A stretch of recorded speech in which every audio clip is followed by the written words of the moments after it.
John 8 verses 48 to 59 as we reach the end of this chapter of John's Gospel. I've put in the ESV text again here, just as we go through John's Gospel, just the format seems easier just to see it on the screen in terms of who's saying what, just the way the ESV does the translation. So just for context, of course, Jesus is speaking in the temple. He's been talking about himself really to the Jews, his fellow Jews. He's claimed to be the light of the world. That's kind of the way this all kicked off really in chapter 8 verse 12. They constantly doubt his claims that he is God the Son, sent by the Father, speaking true from the Father. He's the way to belong to God as children of the living God. That's verses 31 to 47, the previous passage. And they answer saying, well, why should we listen to you? You're not a Samaritan, which is a derogatory term for them as Jews. They're kind of it's like a sort of an insult in a sense, really. And have a demon. Well, there you go. Can you get even worse than that? I think this is an excuse to ignore what Jesus is claiming, that you have to come to him and not reject him to belong to God and be one of God's people. I think this is the thing, isn't it? Who are God's people? The people who come to Jesus. That's really the issue behind all this. And Jesus says, I'm not a demon, but I honour the Father who you seek to honour, and you dishonour me. So he's double landing on their rejection. You're just rejecting me, and especially it's a dishonouring thing to say these things, to say that he's got a demon. He's not seeking his own glory.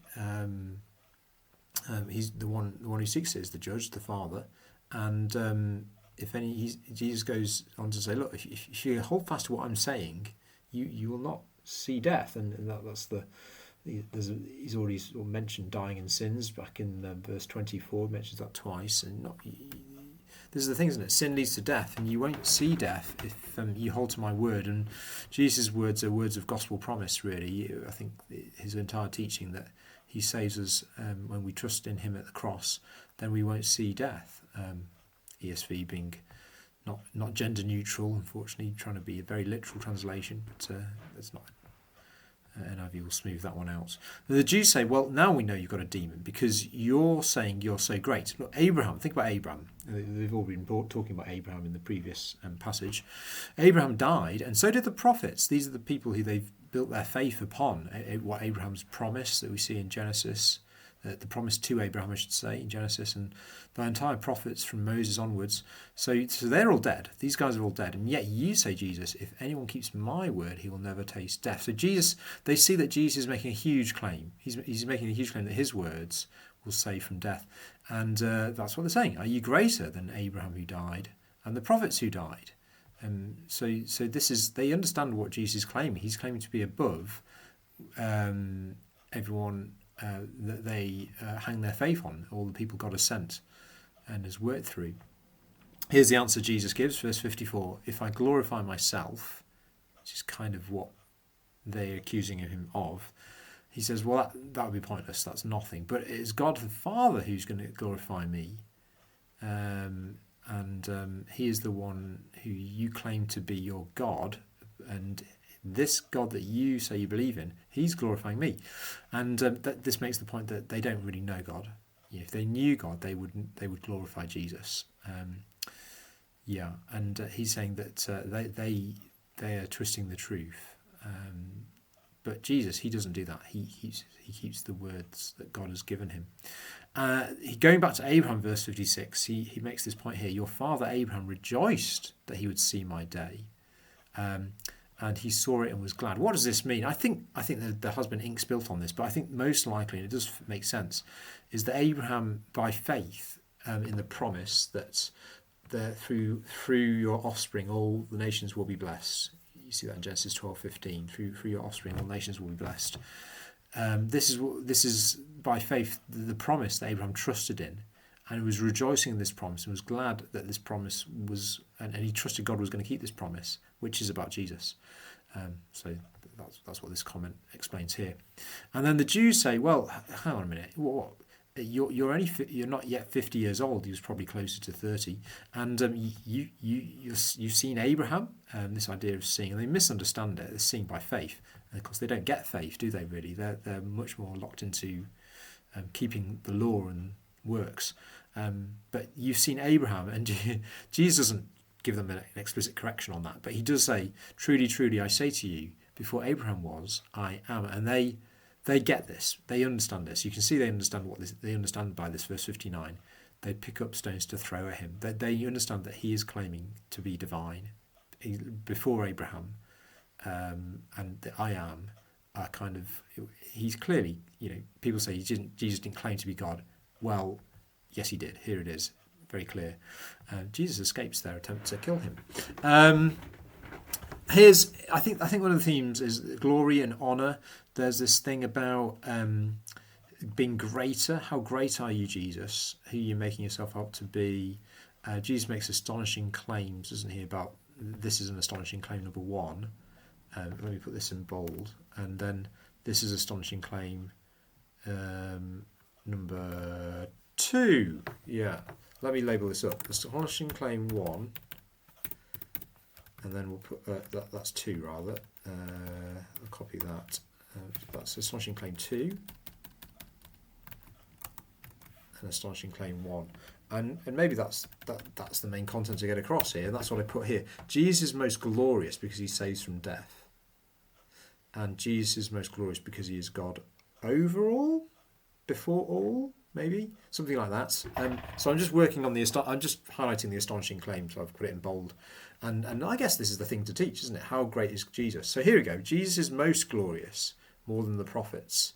He's most glorious. He is God who saves from death, and so saves from death is clear from verse 51. God, I think, is coming from verse 58. There's hints of all of this in the rest of what Jesus says, but the aim would be then honour Jesus above all others with joy and obedience. I think there's this idea of joy, being joyous like Abraham was. He rejoiced that he would see Jesus' day, would rejoice that the God's promise has been fulfilled, that God has come, joy, and also obedience, keeping Jesus' words. Let me just look down at the NIV. Yeah, whoever obeys my words. So obedience is in the NIV translation. So I think that handles the passage, and it quite nicely and quite clearly, and kind of gets at the truth that's hanging it all together.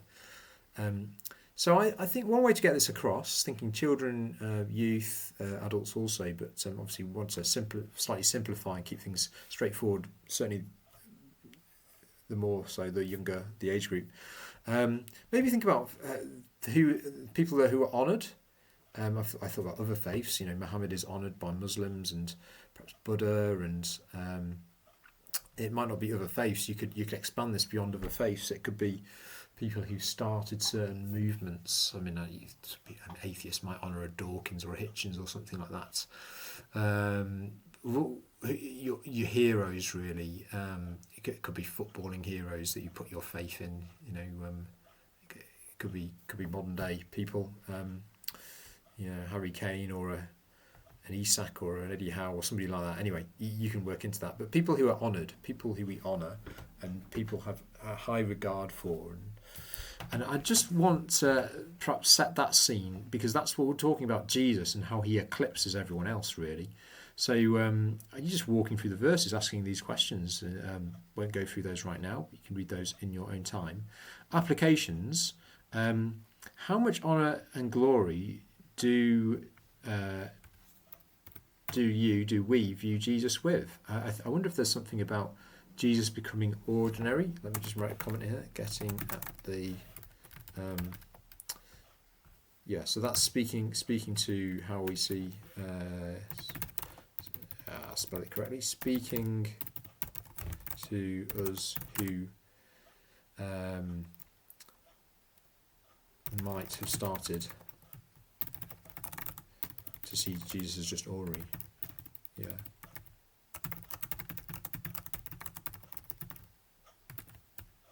In some way, we get kind of Jesus is not special to us anymore.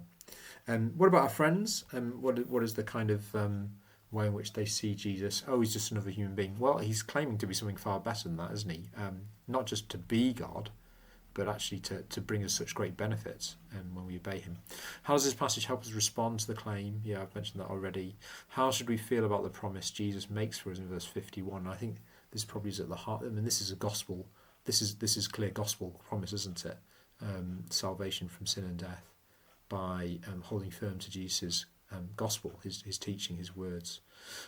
What does this mean for our life now? I mean, it's wonderful, isn't it, to know that actually, I'm thinking here about how actually, even if we're going through trial, holding fast to what Jesus, because he is the such most glorious one. If we have Jesus, we can cope with our trials, knowing that those trials will lead to resurrection.